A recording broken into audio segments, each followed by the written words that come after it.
Hello there guys, welcome to one of my live videos, and on this video I am going to be giving you an update on some more transfer news, keeping you up to date of what players are linked with Manchester United. Of course, we do the Transfer Daily Show every single day. So, I am going to be talking with you guys about Matthias de Ligt. I haven't mentioned, Matthias de Ligt to you on my recent videos, haven't I? But more additional information is updated about him. And also, going to be going through with you of what, what signings, Manchester United are likely to make in the summer transfer window. Now, it is good, that Solskjaer is making plans for the summer transfer window. Of course, if Ole Gunnar Solskjaer is still Manchester United manager in the summer, it will be his fourth transfer window at the club, because so far Solskjaer's enjoyed 3 transfer windows at Manchester United, and he has recruited 5 players in and spent around £220 million. I do believe, from my own perception, Solskjaer does need at least a couple more transfer windows. He needs at least a couple more transfer windows, because he needs time, to rebuild a squad. Because, like I mentioned, it does take time, for some managers to settle in. Like I said, Jurgen Klopp didn't settle in straight away at Liverpool. It took him time, to, rebuild the team. Obviously, Ferguson didn't win out in his first 4 years when we recommended him in from Aberdeen. So yeah, Solskjaer does need at least a couple more transfer windows. Don't forget, Ole Gunnar Solskjaer came out yesterday and he insists he will exploit the transfer market when it does reopen after the coronavirus crisis. Because obviously, he knows that a lot of teams are under financial pressure with this coronavirus. So obviously, he knows that teams will have to, offload players to generate funds. So Solskjaer does believe that we'll get the players that we do want in the summer transfer window. Obviously, Solskjaer has identified the areas, where he wants Manchester United to strengthen up. He agreed this with Mike Phelan back in September, and Solskjaer revealed that he wants a centre forward, he also wants a right winger, and he also is in search for a central midfielder. But there is still deficiencies in the squad that do need to be addressed. But Solskjaer will be backed in the summer, because, the Glazers have promised Solskjaer before the coronavirus pandemic that he would be given funds. Our transfer budget for the summer has been revealed. Solskjaer is going to be given around £150 million to spend. Do you think £150 million is enough? Obviously, the transfer budget will increase if Manchester United can sell players in the summer transfer window, and Solskjaer is planning to sell around 5 or 6 players in the summer transfer window and that. But more than likely, Solskjaer will be Manchester United manager next season.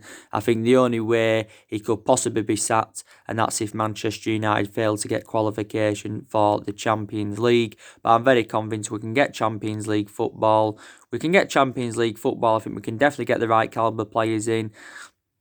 And we can also, convince our imperative players to stay. Plus, we'll get more money that way, if we get qualification for the Champions League. Because I do believe the season will resume, when it is safe to do so. I think it's set to resume in June. And obviously, the season will be played behind closed doors. So yeah, so let's start with the first topic on Matthias de Ligt. So reporting now, Manchester United are set to miss out on Matthias de Ligt from Juventus, because reportedly he's set to remain with Juventus. This is actually stemming from Maurizio Sarri. This is what he has confirmed. Now, obviously, there was reports coming out of the mainstream media the other week about Matthias de Ligt possibly coming to Manchester United as part of a swap deal of Paul Pogba making a return back to Juventus. Now, I think a lot of Manchester United fans would take Matthias de Ligt. He's a centre-half, and Manchester United are in search for a centre-half. We have got a lot of centre-halves in the team. We've got Harry Maguire. We've also got Victor Lindelof that are our first-choice centre-halves. You've also got Eric Bailly and Tuan Zebe that are our backups. You've got Jones, who's another centre-half, but I think he's one of the players that's expected to leave Manchester United in the summer. So I'd actually like Matthias de Ligt to come in. But Mini Raiola actually wants his client to make a move to Real Madrid. Now, Matty Ligt got the same agent as Paul Pogba. Now, I think Matty Ligt would go very, very well, alongside Harry Maguire in our backline if he was to be recommended in. Matty Ligt enjoyed a difficult first season with Juventus. He's enjoyed a very, very difficult first season. Juventus did pay around €75 million for him, which equates to just over 67 million in pounds sterling. And he did sign a 5-year deal with Juventus. Obviously, a number of clubs were in for Matty Ligt last summer. Don't forget, we was relentlessly linked with him. Liverpool had inquired about his availability because Liverpool were planning to put him alongside Virgil van Dijk in their back line. Obviously, like I mentioned, Virgil van Dijk and De Ligt know each other really, really well because they are both Dutch. Also, too, Barcelona and PSG went in for him. So he turned a number of clubs down. And Matty Ligt, decided to go to Juventus. Now, I thought it was a revelation during his time at Ajax was Matty Ligt. Obviously, he was there for several years. He joined their youth academy at the age of 9. Obviously, broke into their senior squad in 2016. And since then, Matty Ligt, became an integral part of Ajax's team. Obviously, he became more of a first team regular when Ajax sold Davinson Sanchez to Tottenham, was it, back in 2017. Matty Ligt, became the first defender to win the Golden Boy Award back in December 2018. And also, too, don't forget, he, at the age of 17 years and 285 days old, he was the youngest player ever to play in a major European final, and that was against us in the Europa League back in 2017. Back in 2017 and that. And Matty Ligt is only at the age of 20. Also his versatility is very, very good. He's also very, very effective in the air. But I did like Matty Ligt a lot at Ajax. But reportedly now, Manchester United are set to miss out on the player. We're set to miss out on the player and that. So that's the latest news on Matty Ligt. But yeah, there was talks the other week, about De Ligt coming to Man United as part of a swap deal of Pogba going to Juventus, possibly a fee involved as well. That's what the rumour, that's what rumour was currently emerging out and that. So that's the latest news on that. So now we'll delve into Manchester United's main priority targets for the summer transfer window. So our main priority targets are Jadon Sancho from Borussia Dortmund, Jack Grealish from Aston Villa, Jude Bellingham from Birmingham, and I think also James Maddison is one of our main priority targets. Now, obviously, Jadon Sancho is going to cost Manchester United around at least £100 million, but we'll probably end up paying £120 million. So the vast majority of £150 million has been spent there on one player. So we get Jadon Sancho for £120 million. We'll only have £30 million left to spend. Obviously, as well, let's put Odion Ighalo into the equation. It's looking very, very likely that we're going to get Odion Ighalo on a permanent transfer because Solskjaer made that admission earlier on this season that we're going to get Odion Ighalo on a permanent transfer. It's going to cost us around £15 million. That's been revealed. Obviously, if he were like 4 or 5 years younger, I think Odion Ighalo would have cost quite a bit more than £15 million. Manchester United have got Odion Ighalo on loan at the moment. We paid 3 or 4 million to get him on loan. 3 or 4 million to get him on loan.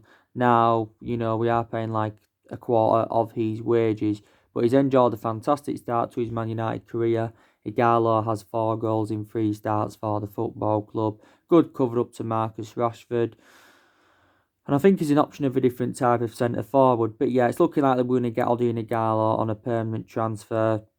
The other week, don't forget, his parenting club, Shanghai Shenhua, they came out and offered him £400,000 a week, plus a 2-year contract extension to convince him to turn down a permanent move to Man United. But Odion Ighalo's revealed already that he wants to remain at the club. Obviously, his loan at Manchester United ends on the 31st of May, but we could actually extend his loan due to the coronavirus pandemic. So, yeah, so 15 million on Ighalo, that, will total it up to 135 million. So then we'll only have 15 million pounds to spend in the summer transfer window. Now, the news obviously on Jadon Sancho is that he has been urged to turn down a move to Manchester United and to remain loyal to Borussia Dortmund at least for another season or two. This is actually coming from Marco Reus. He's urged him to turn down a move to Manchester United. But reflecting on this, I don't think it'll change Jadon Sancho's mind. I think Jadon Sancho still wants to leave Borussia Dortmund, and Borussia Dortmund have come to accept the fact that he wants to leave to rejuvenate his career. Borussia Dortmund have got, Ferran Torres on their agenda to replace Jadon Sancho. Ferran Torres is a winger who plays for Valencia. Also, Jude Bellingham has been on their agenda. But Borussia Dortmund will look at it for the financial point of view, and they'll be happy looking at it from a financial point of view because they're going to generate a lot of money for his departure. They're going to get over 100 million for Sancho. Plus, they're going to make a huge profit on the player because Borussia Dortmund only paid £7 or £8 million to him from Man City. And, he enjoyed a couple of years with Man City. Didn't get assured any first team opportunities at Man City. And that's the main explanation why I left City to join Borussia Dortmund. Now, us paying £120 million for Sancho will make him our most expensive signing and will make him a record signing in the Premier League. And yeah, but Man United, I think, we're the only club that are willing to meet, Borussia Dortmund's asking price. Don't forget, Borussia Dortmund do remain ruthless over their valuation. Obviously, even with this coronavirus outbreak and that, it's not going to convince, Borussia Dortmund to let Jadon Sancho go on the cheap. But the Borussia Dortmund CEO did say the other week that if Jadon Sancho wants to leave, Borussia Dortmund will not step in his way. And that was stemming from the Borussia Dortmund CEO. Man United are willing to offer Jadon Sancho the number 7, the iconic number 7. Like I mentioned before, Man United have had a lot of good number 7s up and down the generations, and Sancho would, operate in our number 7, would operate in the number 7 role really, really well. And as you all know, Man United are willing to offer Jadon Sancho around £400,000 a week. So that will make him the best player with the club, let alone, the most expensive player. Let alone the most expensive player in that. But I think, the transfer has been agreed for Jadon Sancho, but no announcement has been made as yet.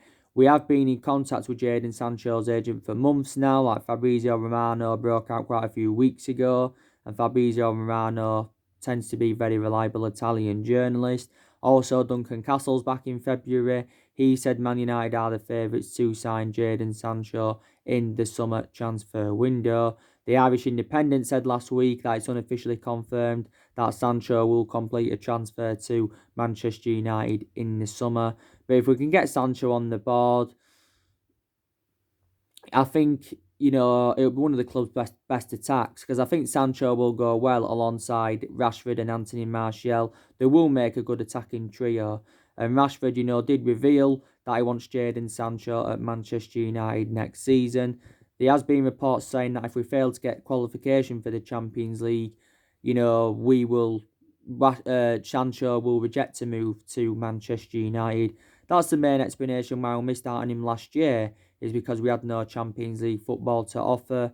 There's also been a lot of uncertainty over Ole Gunnar Solskjaer's future at the football club. But Sancho's predominantly a right winger, and Manchester United are in search for the right winner, and Sancho's just recently turned 20 years of age. But Solskjaer has revealed his transfer strategy, and he still wants to continue the policy of recruiting young players to Manchester United. And the vast majority of the players, he wants to recruit in are British players, because obviously, like I said, 3 of the 5 players he's recruited in so far are British, don't forget. And, Sancho's British who we're in for, so too is Grealish, James Maddison and that. So there's quite a few British players on our agenda. But yeah, I'm excited about the prospect of Jadon Sancho definitely coming in to the football club. Still got around 2 years remaining on his contract with Dortmund. He's under contract with them until 2022 and that. But I think he's probably going to be our first signing in the summer transfer window and that. So yeah, so that's the news on Jadon Sancho. So he's actually one of our main priority targets. Jack Grealish, I give you the news, didn't I, on Jack Grealish yesterday? It actually said now our move for Jack Grealish could be in trouble. I'm not going to fully disregard it because I still think Man United have got a chance of getting Jack Grealish in the summer transfer window. Charlie Nicholas, he came out and gave his verdict on the speculation. He believes that, Jack Grealish's valuation will persistently go up because he's a very, very good player. But I think Jack Grealish does actually want to leave Aston Villa, reflecting on how inconsistent they've been. Because, Villa could be going down this season when the season does eventually resume. And we'd actually hope that Villa would go down because then we wouldn't have to pay as much as 60 or 70 million pounds for him. His valuation would go down. I think, we could get him for maybe around 30, 40, maybe 50 million pounds if Villa were to get relegated. If Villa were to avoid relegation, then maybe it'd cost around 60 or 70 million pounds, would Jack Grealish. Now, obviously, Andy Gray, who's a former Villa player, he came out, was it early on this week, I updated you, and he actually said that Manchester United should sign Jack Grealish in the summer, and he said, we should sell Paul Pogba. But, he said Grealish at around £70 million would represent a bargain at Manchester United. But I think Grealish will follow the footsteps of Milner, Gareth Barry and that because they're also former Aston Villa players. But Grealish is well proven in the Premier League, and Villa have got to credit him in a way because he's remained loyal to Villa now for several years. He's spent the vast majority of his career with Villa. Jack Grealish has been a Villa player since the age of 6. He's been in their senior squad since 2014, and since then he's become an integral part of Aston Villa's team as Jack Grealish. And he's definitely flourished under Dean Smith's guidance. He was key to Villa getting to the Carabao Cup final this season. He was key to them, getting promotion to the Premier League. And, Jack Grealish has still got 3 years left on his Villa contract. 3 years left on his contract. I don't think there's any buyout clause, by the way, inserted. Tottenham nearly got him back in the summer of 2018 for around 25 million, but they didn't. Jack Grealish is predominantly an attacking mid. Occasionally you can play him as a winner. So he's one of our number one priority targets for the summer. It also said as well, his move to Man United hinges on the sale of Paul Pogba. So we could only get Grealish if Man United can sell Paul Pogba in the summer transfer window. But yeah, Man United are in search for a midfielder. Solskjaer's planning to put someone alongside Bruno Fernandes in our midfield, because Bruno Fernandes has enjoyed a fantastic start to his Man United career.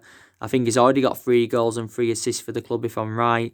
Won Premier League Player of the Month for February, reflecting on his good run of performances. And yes, so Bruno Fernandes, he's definitely made the difference in the team. Obviously, James Maddison. Man United is still in for James Maddison. I actually, probably do believe that we're seeing James Maddison as an alternative to Jack Grealish, and that in case we miss out on Jack Grealish. With more chance, I think, of getting Jack Grealish than we have of James Maddison. Brendan Rodgers has given his overarching view on James Maddison, and he believes that James Maddison remains happy at Leicester. He says contract negotiations have been going on for quite some time. James Maddison's still got around 3 years left on his current contract with Leicester.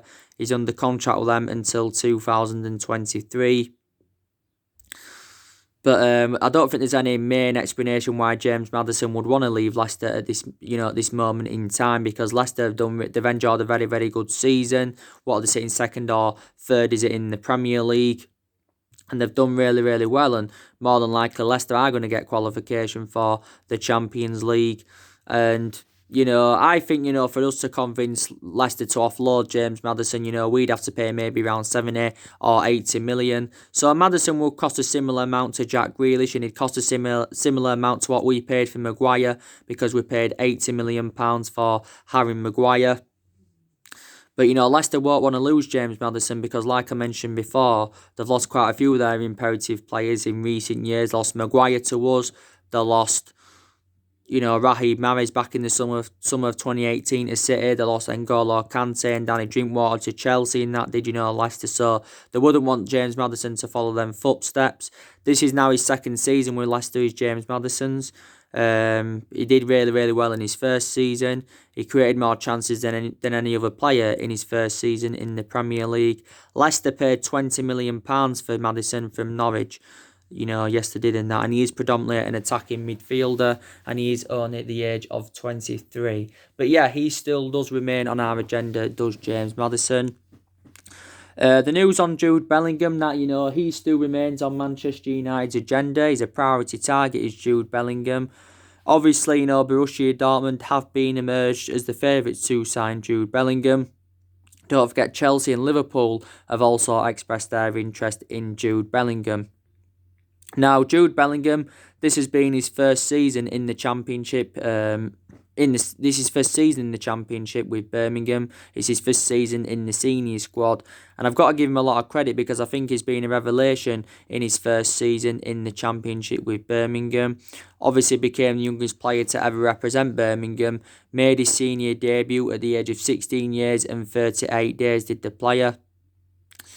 And I think he's played around 30-odd games in the Championship this season for Birmingham. Don't forget, Jude Bellingham's expected to sign his professional contract in the summer when he does turn the age of 17. But up until this point, Jude Bellingham has spent the entirety of his career with Birmingham. He's been a Birmingham City player since the age of 8 as the player.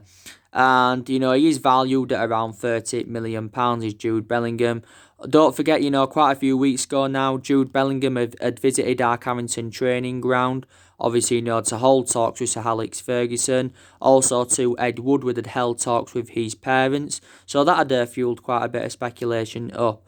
But my overarching view on it, Jude Bellingham is not at the elite level yet, and he's not Premier League standard. I think he needs at least another season in the Championship to gain more experience, does the player. I think Jude Bellingham is predominantly a number 10.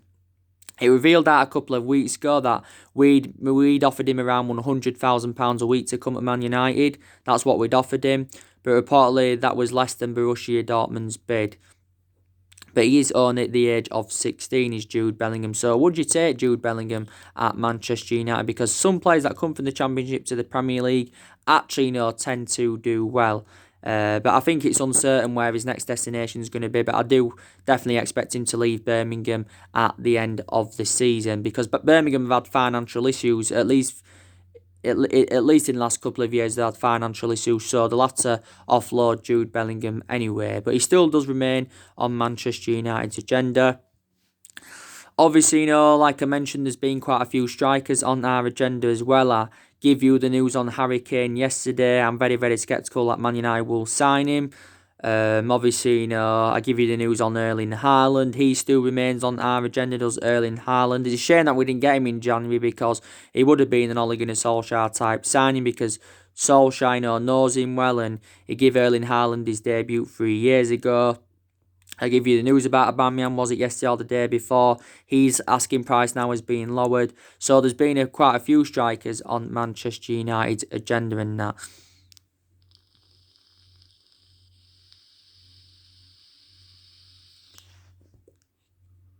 But Solskjaer does believe that Man United need around 3 or 4 signings in the summer to become title contenders next season.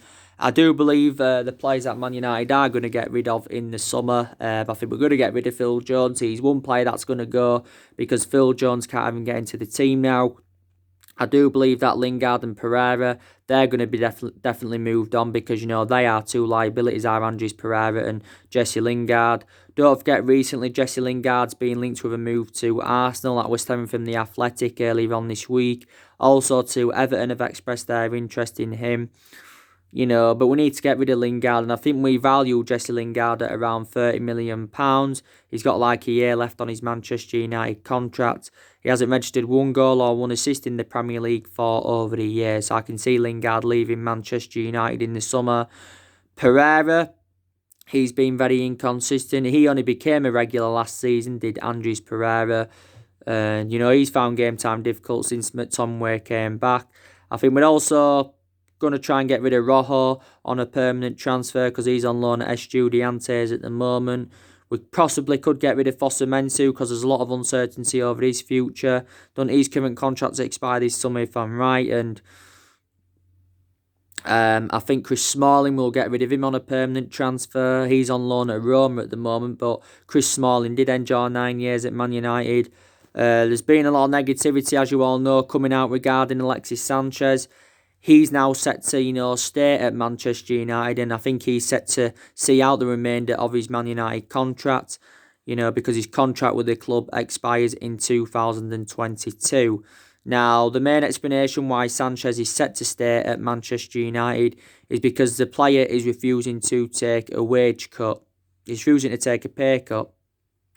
Now, obviously, when Sanchez was at Manchester United before we loaned him out to Inter Milan, he was on like 400 grand a week at the club, potentially rising up to £500,000 a week, with bonuses and image rights included. And like I mentioned, Sanchez's wages were having a really bad effect on the football club. But Sanchez did enjoy a difficult 18 months with Manchester United, because we got him from Arsenal as part of a swap deal of Mkhitaryan, going to Arsenal back in January 2018. And like I mentioned before, swap deals are very rare in the modern game, but we did get Alexis Sanchez. And we thought it'd have been an exceptional signing, but he wasn't, because obviously, look what I did in his 3.5, 4 years of Arsenal. He played under Guardiola's guidance when he was younger at Barcelona, but it was a disappointment for us, and also sustained quite a few injuries with Man United.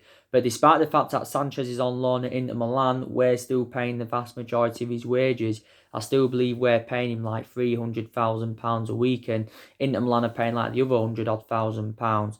So we need to try his hardest to get rid of him on a permanent transfer. But if he's not willing to take a wage cut, then we can't, because no team, hardly any teams, if any, can afford to pay his wages off. And I don't think, we need Alexis Sanchez. So yeah, so we're making plans for the summer transfer window, which is very, very good. And Solskjaer knows he's under pressure, to keep this good run of form up, when the season does eventually resume. And that.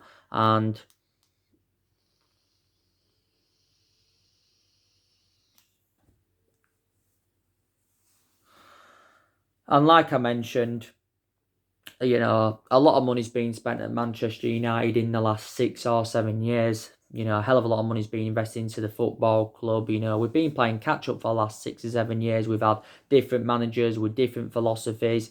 Obviously, since Ferguson retired back in 2013, we haven't been the same team. Obviously, we've seen like over 30 odd players get recommended into Manchester United in the last 6 or 7 years, and like I said, we've spent a hell of a lot of money on them.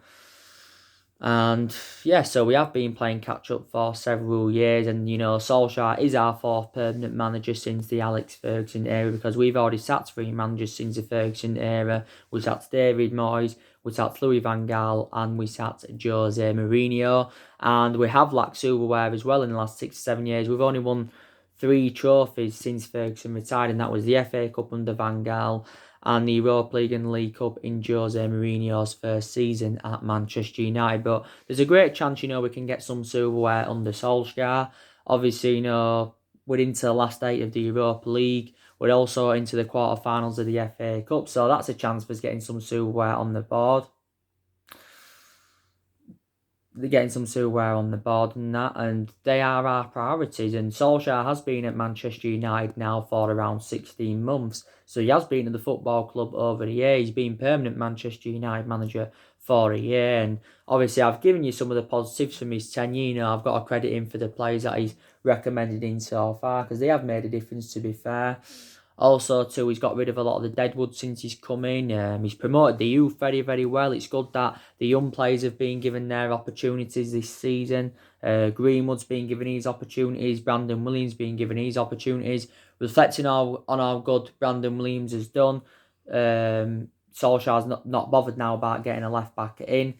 Luke Shaw's obviously our first choice left-back, because since Luke Shaw's come back from injury, I think he's done very, very well. And Tuanzebe was alright earlier on in the season. Diego Dalot, he's a backup to Wan-Bissaka. He's a young one, but I don't really have a perception on Dalot at the moment, because, he hasn't really played this season because he's had a few injuries. I expect James Gann to get more opportunities going on into next season. He's seldom played. Chong should get more opportunities going on into next season. Also to Gomez, he should get more opportunities, because I think Gomez will stay. Because, don't forget, recently we'd offered Angel Gomez a new contract and all of that. And But the reason he's seldom played this season under Solskjaer, because he has been uncertainty over his future. And we are unbeaten in our last 11 games in all competitions. So before the season got suspended, we was in a very, very good vein of form. That's our best vein of form since Solskjaer was the interim manager in that. So they're the positives you can take. And I think Solskjaer's approach to the big games have also been very, very good. So that's something else you've got to credit him for, because we've registered like 17 points against the big six sides this season. So that's one thing I think that has improved from last season. The negatives are, that we've enjoyed our worst start ever to a Premier League season for 30 years, that is. Since Solskjaer got the job permanently, his record has been disastrous. We haven't been great against lower opposition. Obviously, Solskjaer is inexperienced as a manager, so that's another negative, but the longer Solskjaer remains in the job, he's going to be gaining more experience. But you can see, what Solskjaer is trying to implement at the football club. I don't think he'll be the next Ferguson and that, but I've just got to hope he can become a success at Manchester United. But either way, we'll never forget what he's done for the club. He was a great player for us for 11 years. He flourished under Ferguson's guidance. Neville, give his verdict on, when Solskjaer first signed, saying it was like winning a competition and that. But Solskjaer enjoyed a good 11 years at Manchester United, so let's just put that into the equation. And, so yeah, and a lot of money's being spent at the club. We've overpaid for players, especially in recent years.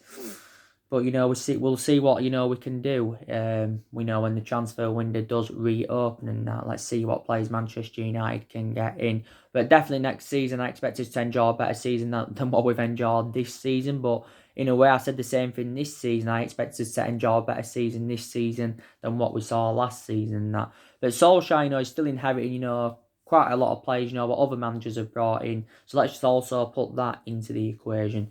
So anyway, guys, drop your comments, likes below on the channel. If you do, consider subscribe as always, and take care. God bless you all again very, very soon.